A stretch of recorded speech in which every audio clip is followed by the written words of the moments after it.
Welcome to Kingdom Parables. Today we're going to discuss the parable of the wheat and the weeds. Now we'll discuss this parable in three parts. And in this part 1, we're going to look into the backstory of not just the parable, but really the Bible itself. But before we do that, let's turn to Matthew 13 and pick up in verse 24. The Bible reads, "He put another parable before them, saying, The kingdom of heaven may be compared to a man who sowed good seed in his field. But while his men were sleeping, his enemy came and sowed weeds among the wheat and went away. So when the plants came up and bore grain, then the weeds appeared also. And the servants of the master of the house came and said to him, Master, did you not sow good seed in your field? How then does it have weeds? He said to them, An enemy has done this. So the servants said to him, Then do you want us to go and gather them? But he said, No, lest in gathering the weeds you root up the wheat along with them. Let both grow together until the harvest, and at harvest time I will tell the reapers, Gather the weeds first and bind them in bundles to be buried, but gather the wheat into my barn." The question that we'll be exploring is, who are the wheat and who are the weeds? Okay, and the answer might surprise us. Now what's really great is Jesus actually explains this parable, and we'll get to this in part 2 and 3. But in today's lesson, we'll just look into the backstory. So let's start from the beginning. Let's start from Genesis 1. Genesis 1 verse 1 says, In the beginning, God created the heavens and the earth. And then in verse 27, the Bible reads, So God created man in his own image. In the image of God, he created him. Male and female, he created them. And then jumping to verse 31, in chapter 1, the Bible reads, And God saw everything that he had made, and behold, it was very good. And there was evening and there was morning, the sixth day. There is no weeds in God's good creation, but sadly sin enters the world. And in Genesis 3:18 we see thorns and thistles are now part of God's creation. And I encourage you to please read Genesis 1 to 3. It really gives us a foundation for the rest of the Bible. But something else also happens. In Genesis 5 verse 3, we see that when Adam had lived 130 years, he fathered a son in his own likeness, after his image, and named him Seth. And so humanity's image itself got corrupted due to the fall, due to sin, due to human disobedience and rebellion. So the question is, how would God redeem, rescue his creation? And we see in Genesis 12 verse 1, God calls Abraham. And he says to Abraham, Go from your country and your kindred and your father's house to the land that I will show you, and I will make of you a great nation, and I will bless you, and make your name great, so that you will be a blessing. I will bless those who bless you, and him who dishonors you I will curse. And in you all the families of the earth shall be blessed. So God calls Abram and says, Through you will come a nation through whom all families of earth will be blessed. Now this nation through whom God will bless all families is the biblical nation of Israel.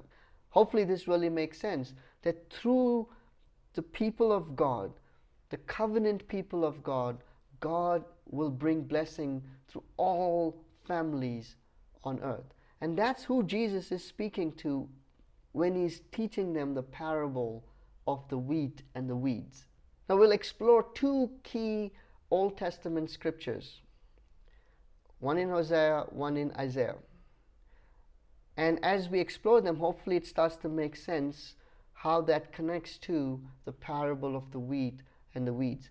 Now next time we meet, we'll look at Daniel 12. Okay, so that's why we're doing this in three parts. There's a lot to unpack. But hopefully as we do, this also gives you some pointers, some tips on how to unpack not just the parable, but also how do we read the New Testament in light of the Old Testament. So Hosea 10 verse 1. Israel is a luxuriant vine that yields its fruit. The more his fruit increased, the more altars he built. As his country improved, he improved his pillars. Their heart is false. Now they must bear their guilt. The Lord will break down their altars and destroy their pillars. For now they will say, we have no king, for we do not fear the Lord. And a king, what could he do for us? They utter mere words with empty oaths. They make covenants. So judgment springs up like poisonous weeds in the furrows of the field.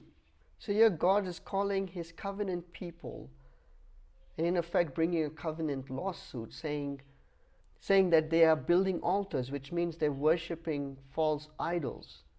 And they're rejecting God as king and doing their own thing.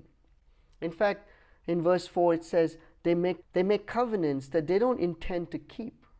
And so judgment springs up like weeds. Judgment against whom? Against God's covenant people, through whom God was to bless the whole world. Now let's turn to Isaiah 28. And I really encourage you to please study out Hosea 10, preferably all of Hosea, and Isaiah 28, and preferably all of Isaiah.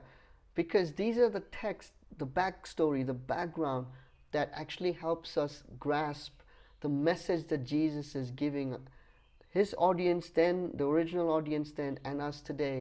And the backstory really helps us understand deeper Jesus' challenge to them and to us to be his kingdom people. Isaiah 28 verse 23.